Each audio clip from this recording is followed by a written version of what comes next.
Hello friends, स्वागत है हमारे यूट्यूब चैनल में आपका। SSC constable GD 2021। SSC constable GD हमारे देश में होने वाली भर्तियों में जो बड़ी भर्तियां हैं उनमें से एक है।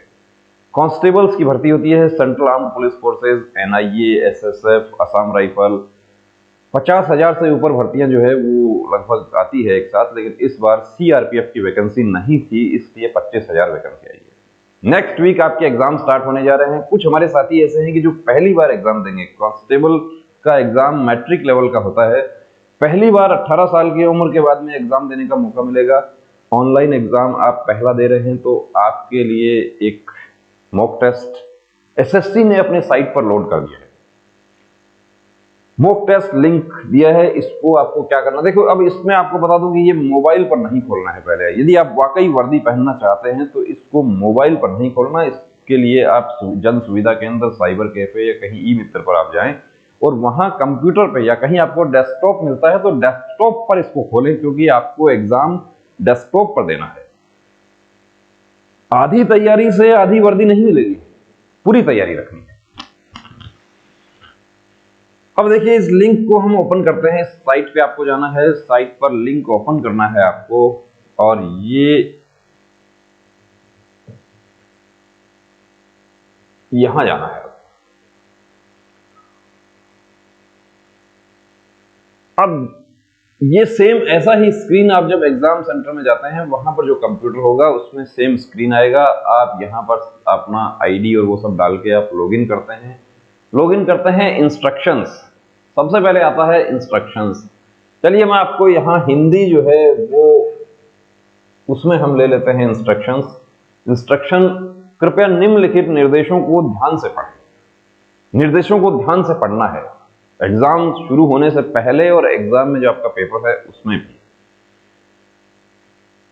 सर्वर पर घड़ी सेट की गई है तथा आपकी स्क्रीन के दाहिने कोने में शीर्ष पर, दाहिना कोने में शीर्ष पर दाहिना हाथ ये है आपका। रीजनिंग पढ़ते हैं, जो स्क्रीन है उसका आपका दाहिना और बायां ही स्क्रीन का दाहिना बायां होता है। स्क्रीन पर दाहिनी तरफ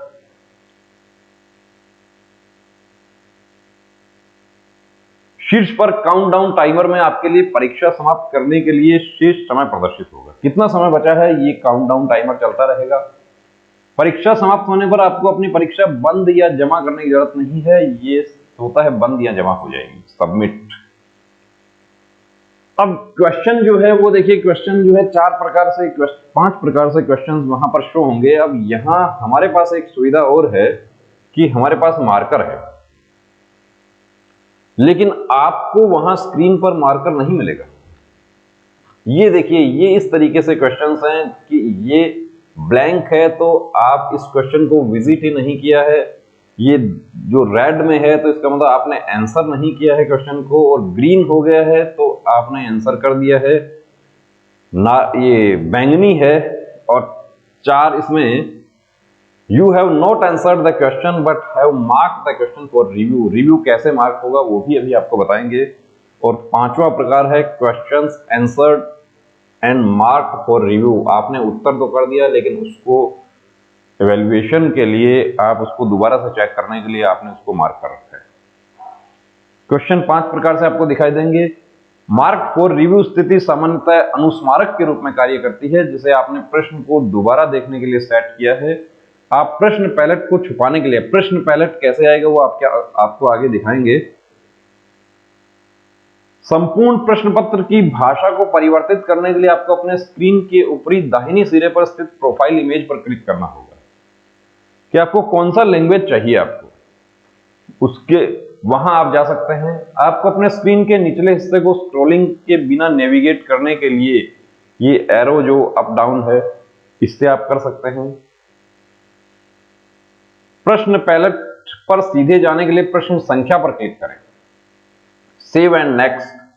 प्रश्नों का उत्तर देना, देखिए प्रश्नों का उत्तर देना है, उसमें भी पूरा बताया गया है तो इसको पढ़ना है अच्छे से। इसको ऐसा नहीं है कि ये व्हाट्सएप मैसेज नहीं है कि इसको ऊपर से देखा और नीचे से। ये आपकी जिंदगी के आगे आने वाले जो बेहतरीन साल हैं उनको तय करने वाले निर्देश हैं कि सेलेक्ट हो जाएंगे तो क्या होगा। सेलेक्ट हो जाएंगे तो अभी उम्र 20 साल है, आगे आने वाले 40 साल और सेलेक्ट नहीं होंगे तो आगे फिर काम पे लगा रहना पड़ेगा। अनुभागों द्वारा प्रश्न पर जाना, 4 अनुभाग होंगे इसके, उसको हम दिखाएंगे आपको। अब ये निर्देश हो गया हमारा, इसको हम नेक्स्ट यहां देखते हैं। अब ये देखिए, ये हमारे अनुभाग सेक्शंस कि भाग ए में रीजनिंग, भाग बी में सामान्य ज्ञान और सामान्य जानकारी, भाग सी में प्राथमिक गणित, भाग डी के 2 पार्ट हैं, यानी आपको हिंदी या अंग्रेजी जो है उसमें से कोई एक आपको ऑप्ट करना है। अब यहां पर देखिए, चूज डिफॉल्ट लैंग्वेज, वो क्या है? 100 प्रश्नों को हल करने के लिए आपको 90 मिनट का ही समय मिलेगा, और नेगेटिव भी है, ये भी बता देता हूं, उसका भी ध्यान रखना है कि कंफर्म आ रहा है। अब कुछ हमारे साथी जो है वो यहां पूछते हैं कि मुझे पहले कौन सा सेक्शन हल करना चाहिए, तो हम तो आपको एडवाइस करेंगे कि आपको लैंग्वेज, यदि आपने हिंदी ऑप्ट किया है तो हिंदी और जीके आपको पहले सॉल्व करना चाहिए। हिंदी और जीके आप पहले जितना जल्दी से जल्दी हो सके उसको खत्म करें, उसके बाद मैथ रीजनिंग वाले हिस्से पर आए। समय कितना मिलेगा? ये हो गया। अनुभाग 1 से 3 अनिवार्य है, 4 और 5 वैकल्पिक है, हिंदी और अंग्रेजी में से एक चुनना है। 1 से 3 के लिए प्रश्न पत्र जो है वो आपको, और वांछित भाषा ड्रॉप डाउन, हिंदी और इंग्लिश में आपको पेपर मिलेगा।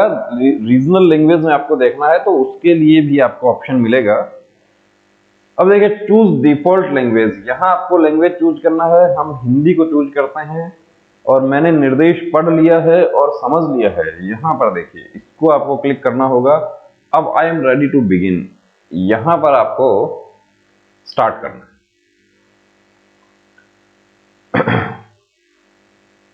अब ये देखिए, टाइमर स्टार्ट हो गया, हमारा टाइम स्टार्ट हो गया है। ये यहां पर टाइम स्टार्ट हो गया है।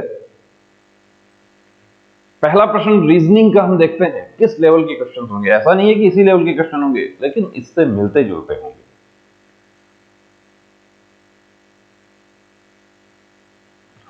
डी बराबर 4 है और जी बराबर 7 है, तो गार्डन कितना होगा? जी 7 है, ए 1 है, आर 18 है, डी 4 है, ई 5 है और एन 14 है।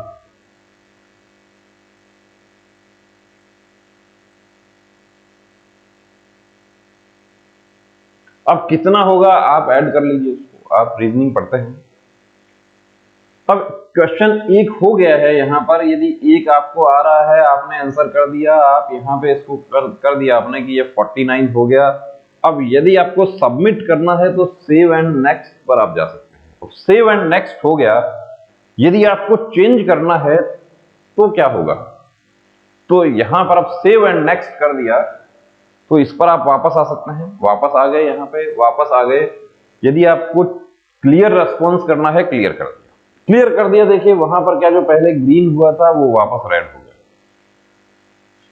आपको आंसर चेंज करना है, चेंज कर दिया आपने, चेंज कर दिया। अब इसको, अभी आपको डाउट है, mark for review and next. अब ये देखिए, मार्क फॉर रिव्यू, एक क्वेश्चन पे पायलट, यहां पर आपको पता चलता रहेगा। आपको क्वेश्चन नंबर 2 नहीं आ रहा, आप नेक्स्ट पर जाना चाह रहे हैं, 2 आपने छोड़ दिया, आप 3 पर आप आ गए। निम्नलिखित में से असंगत को पहचानें, ऊपर नीचे बड़ा आगे। असंगत कौन सा है? यानी कि 3 किसी प्रकार से समानता रखते हैं और चौथा जो है वो अलग है, तो जो अलग है वो आपको पहचानना है। आपको रीजनिंग पहले नहीं करना। सपोज कीजिए कि आपको तो जीके जो है वो पहले करना है, तो आप जीके को पहले ऑप्ट कर लीजिए। अब जीके को आपने ऑप्ट किया, क्वेश्चन जो है वो आपको रीजनल लैंग्वेज में आपको देखना है, तो यहां जाना है आपको। रीजनल में तो नहीं आ रहा, इंग्लिश या हिंदी नहीं आ रहा है, हिंदी में देखना है, यहां पर आप। अब नेगेटिव मार्क्स, नेगेटिव मार्क्स जो हमारे साथी पूछ रहे थे कि क्या नेगेटिव मार्क्स है, बिल्कुल है। ये देखिए यहां शो कर रहा है, मार्क्स फॉर करेक्ट आंसर। इसको अब आप यदि करेक्ट करेंगे, श्रीलंका में गृह युद्ध कब समाप्त हुआ? तो श्रीलंका में गृह युद्ध 2009 में समाप्त हुआ। यदि ये आपका सही होगा तो आपको 1 नंबर मिलेगा, और यदि ये गलत हो गया तो माइनस होगा -0.25। टाइम देखिए कितना चल रहा है, टाइम चल रहा है, आपको घड़ी देखने की जरूरत नहीं है। कुछ हमारे साथी कहते हैं कि मुझे क्या एग्जाम हॉल में घड़ी लगा हुआ रहेगा, देखने की जरूरत नहीं है, घड़ी आपके सामने है। सेव एंड नेक्स्ट कर दिया। ओलंपिक में रजत पदक जीतने वाली पहली भारतीय महिला कौन है? तो भारतीय महिला कौन है, आपको आता है, नहीं आता है, नेक्स्ट पे आपको जाना है, इसको आप छोड़ दीजिए, तो इसको आप mark for review and next, review के लिए छोड़ दिया, तो आपको पता रहेगा मैंने कौन सा नहीं किया है। यहां जो 25 क्वेश्चंस होंगे उसका आपको पता चल जाएगा कि कौन सा नहीं किया। डायरेक्ट आप क्वेश्चन पे इस पे जा सकते हैं, डायरेक्ट आप किसी क्वेश्चन पे जाना है, आप डायरेक्ट क्वेश्चन पे जा सकते हैं। भारत देश का सबसे छोटा राज्य कौन सा है? तो क्षेत्रफल की दृष्टि से कौन सा है? यदि ये सही है तो आपको 1 नंबर मिलेगा, गलत है यदि आपने छोड़ दिया, क्वेश्चन नहीं आ रहा है, तो आप यदि श्योर नहीं है तो यहां पर उसको एग्जिट कर देना, उसको छोड़ देना। पहले ऑफलाइन होता था तो कुछ हमारे तुक्का कैसे लगाएं, वो तुक्का लगाए कैसे लगाएं, वो यहां पर काम नहीं आएगा। तुक्का ऐसा हो नहीं हो कि कहीं आप वो नुकसान हो जाए। यहाँ पे नेगेटिव मार्किंग, कांस्टेबल लेवल के एग्जाम जो है उसमें नेगेटिव मार्किंग, ये आपको हिंदी लैंग्वेज पर जाना है, आप यहां से हिंदी लैंग्वेज पे जा सकते हैं। गद्यांश में संकेतित रिक्त स्थान 3 के लिए उपयुक्त शब्द होगा, शब्द होगा प्रयास, अनुभव, प्रतीक्षा, खबर। इसको सेव एंड नेक्स्ट कर दिया। वापस आना है, 1 पर वापस, ये आ गया। 2 पर आना है, 2 पर आ गया। गद्यांश टाइमर चल रहा है हमारा, 90 मिनट का आपको समय मिलेगा। इसकी प्रैक्टिस करनी है दोस्तों। ऐसा नहीं हो कि कहीं आप पहली बार ऑनलाइन एग्जाम देने जा रहे हैं, इसको देखकर वहां पर आपके हाथ पैर फूल जाएं। मैं घबरा गया था, मैं तो पता नहीं मुझे क्या हो गया था, मुझे तो बहुत अच्छा आता था लेकिन मैं वहां पर नहीं कर पाया। आप फौज में भर्ती होने जा रहे हैं तो घबराने की जरूरत नहीं है। फौजी जो है वो घबराने के लिए नहीं होता, वो दुश्मन को घबराहट देने के लिए होता है। तो एक फौजी की तरह काम करना है, अपनी पूरी प्लानिंग करनी है। मॉक टेस्ट जरूर लीजिए, और इसके अलावा हमारा गायत्री मोबाइल एप्लीकेशन डाउनलोड कीजिए। उस पर आपको 1 रुपए में 1 पेपर, एसएससी कांस्टेबल जीडी के लिए हमने इसी पैटर्न पर कुछ प्रैक्टिस पेपर तैयार किए हैं, वो आपको वहां पर अवेलेबल होंगे, उनसे प्रैक्टिस कीजिए। 90 मिनट्स में आप कितना स्कोर कर सकते हैं उस पे देखिए। कट ऑफ क्या रहेगा वो हमारे साथी अभी पूछते हैं, तो कट ऑफ में आपको बता दूं कि कट ऑफ जो पिछला कट ऑफ रहा था उसके आसपास ही कट ऑफ रहने की संभावना है अभी, क्योंकि इस बार नेगेटिव मार्किंग हो गया है। तो दोस्तों अब रुकना नहीं, थमना नहीं, अब ठानना है, वर्दी को हाल में पाना है। जय